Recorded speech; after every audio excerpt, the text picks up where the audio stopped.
On-Screen Manitoba is an innovative membership-driven association that leads, builds, and represents the Manitoba screen-based industry.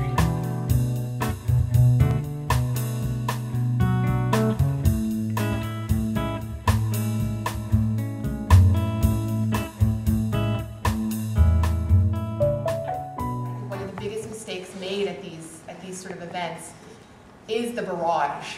Is if you do get 5 seconds of producer's ear and their attention, you don't want to bombard them with all that stuff. You want to be yourself, and you want them to remember you for who you are, not for your resume or for the 5 different ideas you have, because that's not the time and place to be giving the ideas. However, unless they say, "So, what are you working on right now?" Then tell them. But don't feel like you have a 5-minute window, it's your interview time, and you give it all, because the reaction is going to be like, whoa, whoa, whoa, whoa, whoa. Because don't forget, these people work hard. We're at we are at the parties to mingle and have a good time and meet people. So it's like half work, half fun.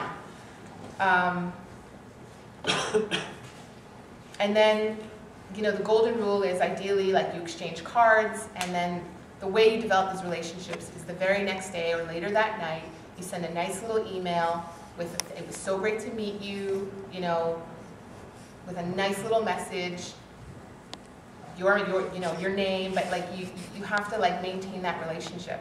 And then, you know, a couple weeks later, if you do have a project you want to share with them, or you want their advice on a project, you know, you write them again and say, you know, "I'm working on this, and I would love to get your expertise opinion on it. Could I take you out for a coffee?" or that type of thing.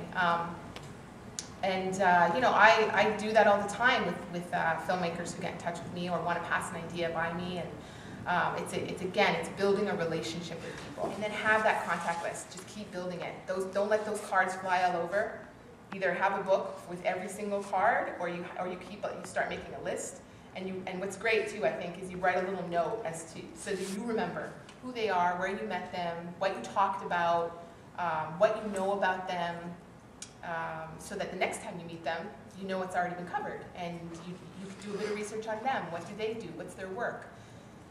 This is a really, really key sort of homework part of the job, is this relationship building.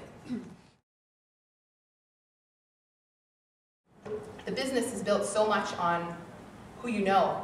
So for instance, if I'm doing a documentary and I want a production assistant, I'm going to call all of the other producers that I work with, the other production companies I know, that I trust, that we have a great relationship with, and I'll ask them, "We're starting this.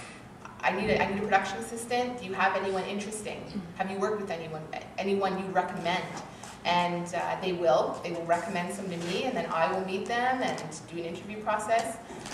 But that's how I'm going to find my production assistant. So you want to be on the radar of people who I'm calling for recommendations. And the way to do that is to work for free. When you're young and you're just out of school, it's hard, it's a sacrifice. If you're lucky, you're still living at home, or you have a part-time job to make ends meet, but get on sets, work for free, and just bust your ass. You need to be noticed. You need to work 110%, and they'll remember. They'll remember how hard you worked. And you may have worked 3 days for free on that first gig, but when it's time for them to hire, they're going to remember how much you put in for free, and they're going to call you. It pays off to do this. And not only is that the way you're going to build, you're going to get hired and you're going to be recommended, but you also learn so much. You need to get on set, you need to watch directors work, you need to see how crews interact, because school is one thing, it's in your head, and then our career is on the ground. So you need to get on the ground and you need to start learning that way.